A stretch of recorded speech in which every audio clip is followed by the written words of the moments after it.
Bismillahirrahmanirrahim. Assalamualaikum warahmatullahi wabarakatuh. Pada kesempatan ini saya akan menjelaskan 3 submateri, di mana materi yang pertama yaitu tentang zakat, yang kedua tentang akad, dan yang ketiga sholat. Baiklah, yang pertama saya akan menjelaskan materi tentang zakat. Berikut terdapat skema zakat yang terdiri dari pengertian zakat, dasar hukum zakat, macam-macam zakat, dan penerima zakat. Baiklah, kita akan membahas pengertian zakat. Zakat menurut bahasa artinya berkembang, tumbuhnya barokah, dan pensucian. Sedangkan zakat menurut istilah adalah sejumlah harta yang diwajibkan oleh Allah untuk dikeluarkan kepada orang yang berhak menerima zakat sesuai dengan syariat Islam. Adapun dasar hukum zakat terdapat pada Al-Quran Surat Al-Baqarah ayat ke-43 yang berbunyi, A'udzubillahi minasyaitonirrajim. Bismillahirrahmanirrahim. Wa aqimus sholata wa atuz zakat warka'u ma'ar raki'in, yang artinya dirikanlah sholat dan tunaikanlah zakat dan rukulah bersama orang-orang yang ruku. Al-Quran Surat Al-Baqarah ayat ke-43. Adapun hadis Nabi yang membicarakan tentang zakat, yaitu yang berbunyi, Qalan Nabiyya sallallahu alaihi wasallam, zakatu kintarotul Islam, yang artinya zakat adalah jembatannya Islam. Hadis ini diriwayatkan oleh Imam Tabrani. Zakat terbagi menjadi 2 macam, yaitu zakat fitrah dan zakat mal, di mana terdapat pengertian, jenis untuk membayar dan jumlah yang harus dibayar, syarat wajib, dan waktu zakat. Jadi zakat terbagi menjadi 2, yaitu zakat fitrah dan zakat mal. Yang pertama kita akan membahas zakat fitrah. Pengertian zakat fitrah dari segi bahasa artinya mensucikan atau membersihkan diri. Sedangkan dari segi istilah, zakat fitrah adalah zakat yang wajib dikeluarkan oleh setiap orang Islam untuk dirinya sendiri maupun untuk orang Islam yang wajib ia nafkahi dengan cara mengeluarkan bahan makanan pokok dengan kadar yang sesuai dengan syariat Islam. Nah, adapun kadar dari zakat fitrah yaitu sebanyak 1 sa' atau setara dengan 3,2 liter kurma atau 2,5 kg beras.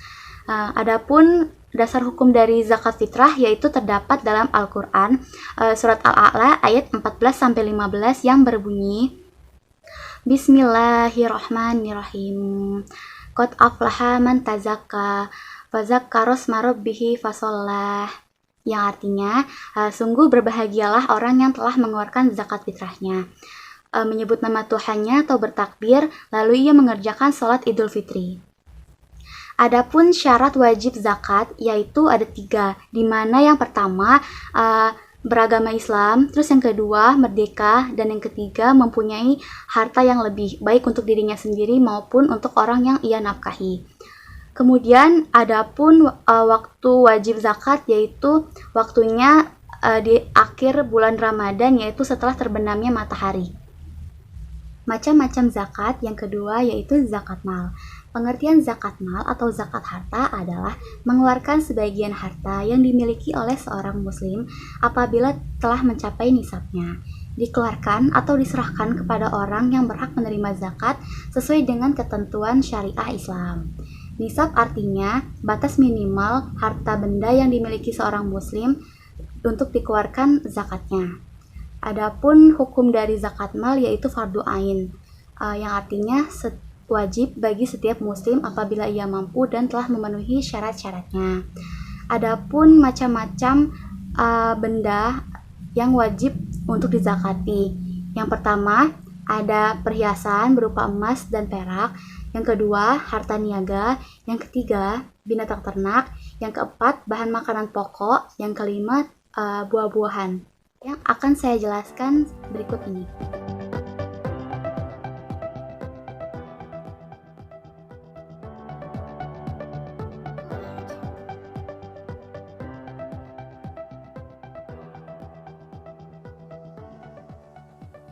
Lalu, bagaimana cara mempraktikkan dan menghitung zakat mal sesuai dengan nisabnya?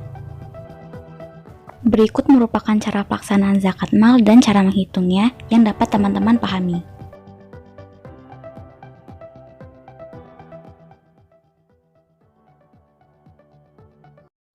Baik, selanjutnya kita masuk pada sub zakat yang terakhir, yaitu orang yang berhak menerima zakat. Jadi, terdapat 8 golongan orang yang wajib menerima zakat, yang terdapat dalam Al-Quran surat At-Taubah ayat ke-60 yang berbunyi, A'udzubillahi minasyaitonirrajim. Bismillahirrahmanirrahim. Inna shadaqatu lil fuqara'i wal masakini wal amilina 'alaiha wal mu'allafati qulubuhum wa fir riqabi wal gharimina wa fi sabilillahi wabnis sabil faridatan minallah wallahu alimun hakim. Yang artinya, sesungguhnya zakat itu hanyalah untuk orang-orang fakir, orang miskin, orang yang dilunaki hatinya atau mu'alaf, untuk membebaskan hamba sahaya, untuk orang berhutang, untuk orang yang berjuang di jalan Allah, untuk orang-orang yang sedang dalam perjalanan, sebagai kewajiban dari Allah. Allah Maha Mengetahui, Maha Bijaksana. Al-Quran Surat At-Taubah ayat ke-60. Oke, itulah penjelasan mengenai materi zakat. Selanjutnya, kita akan masuk pada materi yang kedua, yaitu akad. Berikut ini terdapat skema akad. Pada skema ini terdiri dari pengertian akad, dasar hukum akad, rukun akad, syarat akad, dan macam-macam akad dalam ekonomi. Baik, yang pertama saya akan menjelaskan pengertian dari akad. Jadi, akad menurut bahasa artinya perjanjian, persetujuan, dan perikatan. Sedangkan akad menurut istilah yaitu perikatan antara ijab dan kabul yang dibenarkan dalam syara yang menetapkan keridhaan antara kedua pihak yang melakukan perikatan atau perjanjian. Kemudian, adapun dasar hukum dari akad ini terdapat dalam Al-Quran surat An-Nisa ayat ke-29 yang berbunyi, A'udzubillahi minasyaitonirrajim. Bismillahirrahmanirrahim. Ya ayyuhallazina amanu la ta'kulu anfusakum bainakum bil batili illa an takuna tijaratan antaradim minkum wala taqtulu anfusakum innallaha kana bikum rahima. Yang artinya, wahai orang-orang yang beriman, janganlah kamu memakan harta sesamamu dengan jalan yang batil atau dengan jalan yang tidak benar, kecuali dalam perdagangan yang berlaku atas suka sama suka di antara kamu, dan janganlah kamu membunuh dirimu. Allah Maha menyayang kepadamu. Al-Quran Surat An-Nisa ayat ke-29. Yang kedua, juga terdapat dalam Al-Quran Surat Al-Maidah ayat pertama yang berbunyi, A'udzubillahi minasyaitonirrajim. Bismillahirrahmanirrahim. Ya ayyuhallazina amanu aufu bil uqud. Yang artinya, wahai orang-orang yang beriman, penuhilah akad-akad itu. Nah, berdasarkan ayat tersebut, maka dapat disimpulkan memenuhi akad adalah wajib hukumnya. Kemudian adapun rukun-rukun dari akad, yaitu ada 3, di mana yang pertama akid, lalu yang kedua benda yang diakadkan, yang ketiga ijab dan qabul. Ada pula yang harus diperhatikan dari ijab dan qabul, itu yang pertama harus jelas pengertiannya, lalu yang kedua harus jelas akadnya, lalu yang ketiga tidak ada paksaan. Dan ada pula beberapa cara untuk menggambarkan akad, di mana yang pertama secara lisan maupun tulisan, lalu yang kedua dengan bahasa isyarat untuk orang-orang tertentu, lalu yang ketiga dengan ta'ti atau saling memberi. Selanjutnya syarat-syarat akad. Baik, jadi syarat-syarat akad itu terbagi menjadi 4 macam, di mana yang pertama syarat terbentuknya akad, yang kedua syarat sahnya akad, yang ketiga syarat berlakunya akad, dan yang keempat syarat berlakunya hukum akad. Baik, yang pertama syarat terbentuknya akad. Jadi syarat terbentuknya akad itu adalah segala sesuatu yang harus ada dalam akad agar keberadaannya diakui syara. Yaitu ada 3, di mana yang pertama harus terpenuhinya rukun-rukun akad, lalu yang kedua akad tersebut bukan akad terlarang, yang ketiga akad tersebut bermanfaat. Selanjutnya yang kedua syarat sah akad. Suatu akad dikatakan sah apabila tidak terdapat 5 hal yang dapat membatalkan akad, di mana yang pertama ketidakjelasan akad yang dapat menuai pertengkaran, lalu yang kedua adanya paksaan, lalu yang ketiga membatasi kepemilikan terhadap suatu barang, lalu yang keempat adanya penipuan dan riba, lalu yang kelima akad tersebut berbahaya. Selanjutnya yang ketiga syarat berlakunya akad, yaitu ada dua, di mana yang pertama adanya kepemilikan terhadap suatu barang, lalu yang kedua barang dan jasa tersebut tidak ada hak terhadap atas orang lain. Selanjutnya yang keempat, syarat berlakunya hukum akad. Akad itu bersifat mengikat apabila ia terbebas dari segala macam bentuk khiyar. Jadi khiyar itu merupakan suatu hak meneruskan dan membatalkan suatu transaksi. Selanjutnya, macam-macam akad dalam ekonomi. Di antaranya yaitu akad musyarakah, akad mudarobah, akad murabahah, akad salam, akad al-wadi'ah, akad qard, akad ar-rahan, akad al-kafalah, akad al-wakalah, akad al-walah, akad istisna, dan akad ijarah. Baik, yang pertama, akad musyarakah. Akad musyarakah merupakan suatu kerjasama yang dilakukan oleh kedua pihak, di mana masing-masing pihak memberikan kontribusi berupa dana, dan mereka menyetujui bahwa keuntungan dan risiko akan ditanggung bersama. Adapun rukun-rukun dari akad musyarakah ini, yang pertama, akid atau orang yang berakad, lalu yang kedua, objek akad, lalu yang ketiga, sighat atau ijab dan qabul. Nah, adapun dasar hukum dari akad musyarakah ini terdapat dalam hadis Nabi yang berbunyi, Ya dullahi ala syirika ini malam yatakhawana, yang artinya, pertolongan Allah akan selalu menyertai kedua belah pihak yang bersekutu selama mereka tidak saling mengkhianati. Hadis riwayat Bukhari. Berikut ini terdapat skema akad musyarakah, di mana yang pertama, bank syariah atau sahibul mal 1 dan nasabah sebagai sahibul mal 2 menandatangani akad pembiayaan musyarakah. Yang kedua, bank syariah menyerahkan dana sebesar 70% dari kebutuhan proyek usaha yang akan dijalankan oleh nasabah. Yang ketiga, nasabah menyerahkan dana 30% dan menjalankan usaha sesuai dengan kontrak. Yang keempat, pengelolaan proyek usaha dijalankan oleh nasabah dapat dibantu oleh bank syariah atau dijalankan bisnisnya sendiri. Bank syariah memberikan kekuasaan kepada nasabah untuk mengelola usahanya. Yang kelima, hasil usaha atas kerjasama yang dilakukan antara bank syariah dan nasabah dibagi sesuai dengan nasabah yang telah diperjanjikan dalam akad pembiayaan. Misalnya, 60% untuk nasabah dan 40% untuk bank syariah. Namun, dalam hal terjadi kerugian, maka bank syariah akan menanggung kerugian sebesar 70% dan nasabah menanggung kerugian sebesar 30%. Yang kedua, akad mudarobah. Akad mudarobah merupakan kerjasama yang dilakukan kedua pihak, di mana pihak pertama sebagai pemilik modal atau sahibul mal, lalu yang pihak kedua yaitu sebagai pengelolanya. Nah, adapun laba atau keuntungan yang didapat dibagi hasil menurut kesepakatan yang telah disepakati. Apabila terjadi kerugian, maka akan ditanggung oleh pemilik modal, kecuali kerugian tersebut disebabkan karena pengelolanya.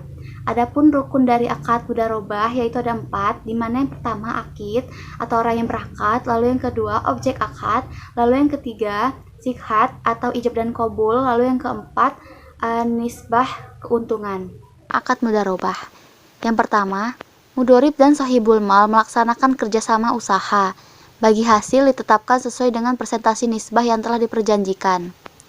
Yang kedua, sahibul mal menyerahkan modal 100%, yang artinya semua usaha akan dibiayai oleh modal pemilik sahibul mal. Yang ketiga, mudorib sebagai pengusaha atas dasar keahliannya akan mengelola dana investasi dalam sebuah proyek atau dalam sebuah usaha real.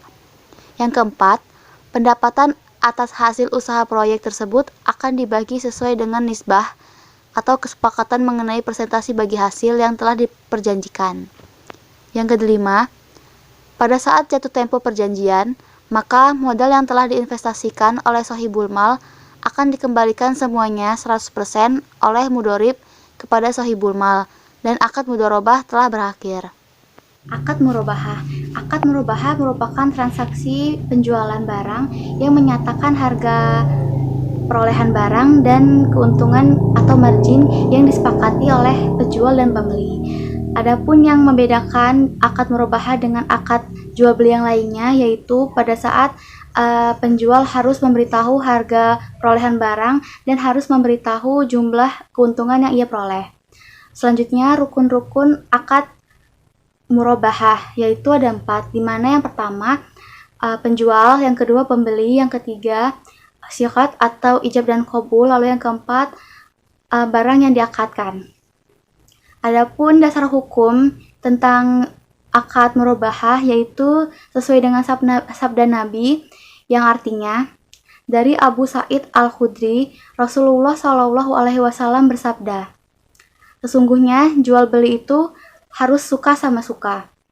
Hadis riwayat Al-Baihaqi dan Ibnu Majah. Berikut ini merupakan skema akad murabahah. Yang pertama, bank syariah dan nasabah melakukan negosiasi tentang rencana transaksi jual beli yang akan dilaksanakan. Poin negosiasi meliputi jenis barang yang akan dibeli, kualitas barang, dan harga jual. Kemudian yang kedua, bank syariah melakukan akad jual beli dengan nasabah, di mana bank syariah sebagai penjual dan nasabah sebagai pembeli. Dalam akad ini, ditetapkan barang yang akan menjadi objek jual beli yang telah dipilih oleh nasabah dan harga jual barang. Ketiga, atas dasar akad yang dilaksanakan antara bank syariah dan nasabah, maka bank syariah membeli barang dari supplier atau penjual. Pembelian dilakukan oleh bank syariah ini sesuai dengan keinginan nasabah yang telah tertuang dalam akad. Yang keempat, supplier mengirimkan barang kepada nasabah atas perintah bank syariah. Yang kelima, nasabah menerima barang dari supplier dan menerima dokumen kepemilikan barang tersebut. Yang keenam, setelah menerima barang dan dokumen, maka nasabah melakukan pembayaran. Yang keempat, akad salam. Akad salam merupakan transaksi jual beli yang pembayarannya di muka dan penyerahan barang di kemudian hari dengan cara harga, kualitas, jumlah, waktu, dan tempat pembayaran harus jelas sesuai yang disepakati. Adapun rukun-rukun akad salam yaitu yang pertama, akid, orang yang berakad, yang kedua, syikat, ijab dan qabul, lalu yang ketiga, barang yang diakadkan. Adapun dasar hukum dari akad salam yaitu sesuai dengan sabda Nabi yang berbunyi, man aslafa fi kailin maklumin wa waznin maklumin la ajalin maklumin.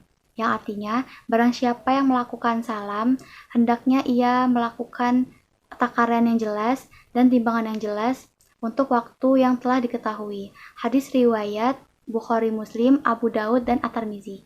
Berikut terdapat skema akad pembiayaan salam.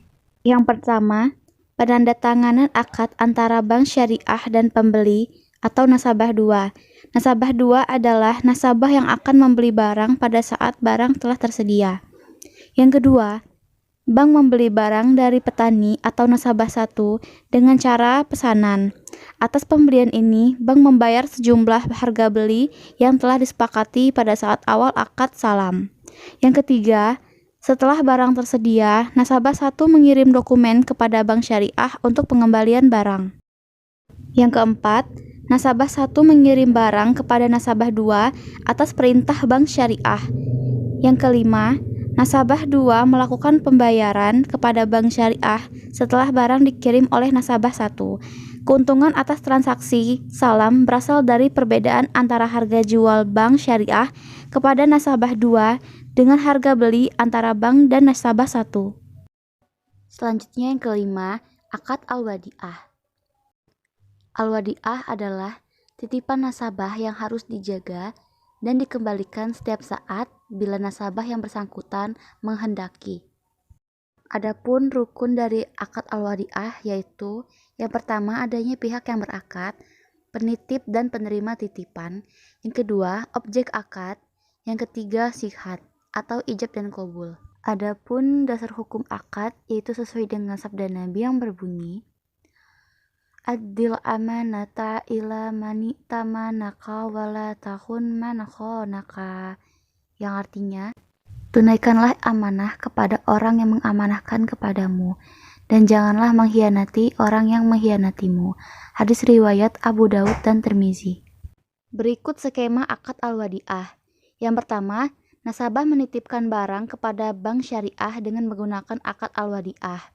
Bank syariah akan menjaga dan memelihara barang itu. Yang kedua, atas penitipan barang oleh nasabah kepada bank syariah, maka nasabah dibebani biaya oleh bank syariah. Biaya ini diperlukan sebagai biaya pemeliharaan dan biaya sewa atas tempat penyimpanan barang titipan nasabah. Yang ketiga, bank syariah akan mengembalikan barang titipan sewaktu-waktu diperlukan atau diambil oleh nasabah. Yang keenam, akad qard. Akad qard adalah pemberian pinjaman harta kepada orang lain yang dapat ditagih atau diminta kembali tanpa mengharap imbalan. Rukun-rukun akad qard. Yang pertama, pihak peminjam. Yang kedua, pemberi pinjaman. Yang ketiga, dana atau barang yang dipinjamkan. Yang keempat, syikat. Berikut skema akad qard. Yang pertama, kontrak perjanjian qard dilakukan antara bank dan nasabah. Yang kedua, nasabah menyediakan tenaga untuk mengelola usaha dan bank syariah menyerahkan modal sebagai investasi. Lalu yang ketiga, bila terdapat keuntungan, maka keuntungan 100% dinikmati oleh nasabah, tidak dibagi hasilkan dengan bank syariah. Yang keempat, pada saat pembayaran atau jatuh tempo, maka nasabah mengembalikan 100% modal yang berasal dari bank syariah tanpa ada tambahan. Yang ketujuh, akad arahan. Akad arahan adalah suatu perjanjian yang menjadikan suatu barang berharga dalam pandangan syara sebagai jaminan atas utang selama ada dua kemungkinan untuk mengembalikan uang itu atau mengambil sebagian benda itu. Rukun akad arahan, di mana yang pertama adanya ijab dan qabul, yang kedua akid, yang ketiga barang jaminan, dan yang keempat ada utang. Berikut skema akad arahan. Yang pertama, nasabah menyerahkan jaminan atau marhun kepada bank syariah atau murtahun. Jaminan ini berupa barang bergerak. Lalu yang kedua, akad pembiayaan dilaksanakan antara rahin atau nasabah dan murtahin atau bank syariah. Yang ketiga, setelah kontrak pembiayaan ditandatangani dan agunan diterima oleh bank syariah, maka bank syariah mencairkan pembiayaan. Yang keempat, rahin melakukan pembayaran kembali ditambah dengan fee yang telah disepakati. Fee ini berasal dari sewa tempat dan biaya untuk pemeliharaan agunan. Yang kedelapan, akad al-kafalah. Akad al-kafalah berarti mengalihkan tanggung jawab seseorang yang dijamin dengan berpegang pada tanggung jawab orang lain sebagai penjamin. Rukun akad al-kafalah. Yang pertama, pihak penjamin. Yang kedua, pihak yang berhutang. Yang ketiga, pihak yang berpiutang. Yang keempat, objek jaminan. Berikut merupakan skema akad al-kafalah. Yang pertama, nasabah mengajukan permohonan penjaminan kepada bank syariah atas suatu pekerjaan yang dilaksanakan, dan bank syariah memberikan penjaminan atau garansi kepada pemberi kerja atas pekerjaan nasabah. Yang kedua, atas garansi yang diberikan oleh bank syariah, maka bank syariah meminta agunan atau barang jaminan kepada pertanggungjawaban atau nasabah. Yang ketiga, nasabah wajib melaksanakan pekerjaan sesuai dengan kontrak antara nasabah dan pemberi kerja. Yang keempat, bila nasabah tidak melaksanakan pekerjaan sesuai dengan kontrak, maka bank syariah akan menanggung kerugian. 9. Akad al-wakalah. Akad al-wakalah adalah penyerahan dari seseorang kepada orang lain untuk mengerjakan sesuatu di mana perwakilan tersebut berlaku selama yang mewakilkan masih hidup. Rukun akad al-wakalah. Yang pertama, adanya pihak yang mewakilkan dan yang menerima wakilan. 2. Adanya objek wakalah atau barang atau pekerjaan yang akan diwakilkan. Yang ketiga, adanya ijab dan qabul. Berikut merupakan hadis mengenai akad al-wakalah yang berbunyi, An Jabir ibni Abdillahi qala aradtul khuruja ila Khaybara faqala Rasulullah sallallahu alaihi wasallam iza ataita wakili fakhuzu minhu khamsah asyara washqa fa inibtaha minka ayat fado yadaka ala tarakuatihi. Yang artinya, dari Jabir bin Abdillah ia berkata, aku hendak pergi menuju Khaybar, kemudian Rasulullah Shallallahu Alaihi Wasallam berkata, apabila engkau menemui wakilku, maka ambillah darinya 15 wasak. Apabila ia meminta bukti darimu, letakkanlah tanganmu di tulang selangkanya. Hadis riwayat Abu Daud nomor 3632. Berikut ini skema akad al-wakalah, di mana yang pertama, nasabah dan investor melakukan kontrak dengan bank syariah untuk melaksanakan suatu pekerjaan. Bank syariah akan melaksanakan pekerjaan atas permintaan nasabah dan investor. Yang kedua, bank syariah mendapat fee atas pekerjaan yang dilakukan. Yang ketiga, beberapa pelayanan jasa yang dapat dilakukan dalam akad al-wakalah antara lain transfer, clearing, intercity clearing, collection, letter of credit, dan payment. 10. Akad al-hawalah. Akad al-hawalah adalah pengalihan utang dari orang yang berutang kepada orang lain yang wajib menanggungnya. Hal ini merupakan pemindahan beban utang dari muhil atau orang yang berutang menjadi tanggungan muhal alaih atau orang yang berkewajiban membayar utang. Rukun akad al-hawalah. Di antaranya yang pertama, muhil, yaitu orang yang memindahkan tanggungan utang. Yang kedua, muhal, atau orang yang memberikan utang yang dipindahkan pelunasannya dari orang yang berutang padanya secara langsung. Yang ketiga, muhal alaih, yaitu orang yang memindahkan tanggungan utang padanya. Yang keempat, muhal bih, yaitu harta yang diutang yang dialihkan. Yang kelima, sihat. Berikut ini skema akad al-hawalah. 1. Muhil menyuplai atau menyediakan barang kepada muhal atau pembeli. Yang kedua, setelah muhil mengirim barang kepada muhal, namun muhal tidak mampu melakukan pembayaran. Oleh karena itu, muhil menyerahkan faktur penjualan kepada muhal alaih. Yang ketiga, muhal alaih membeli tagihan dari muhil dan melaksanakan pembayaran. Yang keempat, muhal alaih melakukan penagihan kepada muhal yang didukung oleh invoice dari muhil. Yang kelima, hasil penagihan berasal dari muhal diserahkan kepada muhal alaih. Yang ke-11, akad istisna.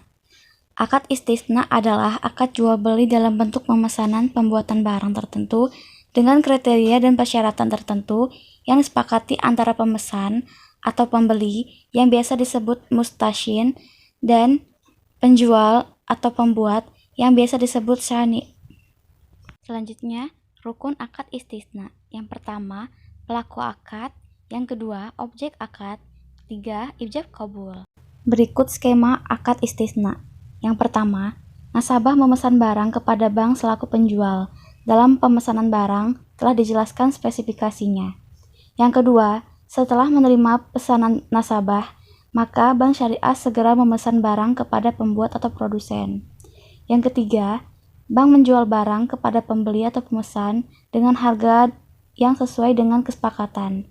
Yang keempat, setelah barang selesai dibuat, maka diserahkan oleh produsen kepada nasabah atas perintah bank syariah. Ke-12, akad ijarah. Akad ijarah adalah pemindahan hak guna atau manfaat atas barang ataupun jasa melalui pembayaran upah sewa atas barang atau jasa tanpa diikuti dengan pemindahan kepemilikan atas barang atau jasa tersebut. Selanjutnya, rukun dari akad ijarah, yaitu yang pertama, akid, orang yang berakad yaitu penyewa dan yang menyewakan. Lalu yang kedua, sihat atau ijab kabul. Lalu yang ketiga, ujroh atau upah sewa. Yang keempat, manfaat. Berikut adalah skema akad ijarah. Yang pertama, bank syariah dan nasabah melakukan perjanjian dengan akad ijarah. Lalu yang kedua, bank syariah membeli objek sewa dari supplier, aset yang dibeli oleh bank syariah sesuai dengan kebutuhan lese. Lalu yang ketiga, setelah supplier menyiapkan barang sewa, kemudian supplier mengirimkan dokumen barang yang dibeli ke bank syariah, kemudian bank syariah membayar kepada supplier. Yang keempat, supplier mengirimkan objek sewa kepada nasabah atas perintah dari bank syariah. Lalu yang kelima, setelah menerima objek sewa, maka nasabah mulai melaksanakan pembayaran atas imbalan yang disepakati dalam akad. Imbalan yang diterima oleh bank syariah disebut dengan pendapatan sewa. Itulah pembahasan mengenai materi tentang akad. Selanjutnya kita akan masuk pada materi yang terakhir, yaitu materi sholat. Berikut ini terdapat skema tentang sholat. Yang pertama, kita akan membahas pengertian dan dasar hukum sholat. Oke, yang pertama pengertian sholat. Sholat dari segi bahasa artinya berdoa, sedangkan secara umum sholat ialah berhadapan hati kepada Allah sebagai bentuk ibadah dengan melakukan beberapa perkataan dan perbuatan yang diawali dengan takbir dan diakhiri dengan salam, sesuai dengan ketentuan-ketentuan syara. Adapun dasar hukum yang mewajibkan untuk sholat, yaitu terdapat dalam Al-Quran surat Al-Baqarah ayat 43 yang berbunyi, A'udzubillahi minasyaitonirrajim, Bismillahirrahmanirrahim. Wa aqimus sholata wa atuz zakat warma'u ma'ar raki'in, yang artinya dirikanlah sholat dan tunaikanlah zakat dan rukulah bersama orang-orang yang ruku. Al-Quran surat Al-Baqarah ayat 43. Selanjutnya, syarat wajib dan syarat sah sholat. Oke, syarat wajib sholat yaitu ada 4, dimana yang pertama Islam, yang kedua berakal sehat, yang ketiga balik, yang keempat suci dari hadas besar dan hadas kecil. Lalu yang kedua syarat sah sholat yaitu ada 5, dimana yang pertama telah memasuki waktu sholat, yang kedua menghadap kiblat, yang ketiga menutup aurat, yang keempat suci badan, suci tempat sholat, serta pakaian yang digunakan saat sholat juga suci dari najis. Lalu yang kelima, mengerti tata cara pelaksanaan sholat. Selanjutnya, rukun sholat. Rukun sholat terbagi menjadi 13, yaitu yang pertama niat, yang kedua berdiri tegap bila mampu, yang ketiga takbiratul ihram, yang keempat membaca surat Al-Fatihah di setiap rakaatnya, yang kelima ruku, yang keenam i'tidal, yang ketujuh sujud, yang kedelapan duduk di antara dua sujud, yang kesembilan duduk tahiyat akhir, yang ke-10 membaca doa tahiyat akhir, yang ke-11 membaca salat Nabi, yang ke-12 salam pertama, yang ke-13 tertib atau dilaksanakan secara berurut. Selanjutnya, yang membatalkan sholat.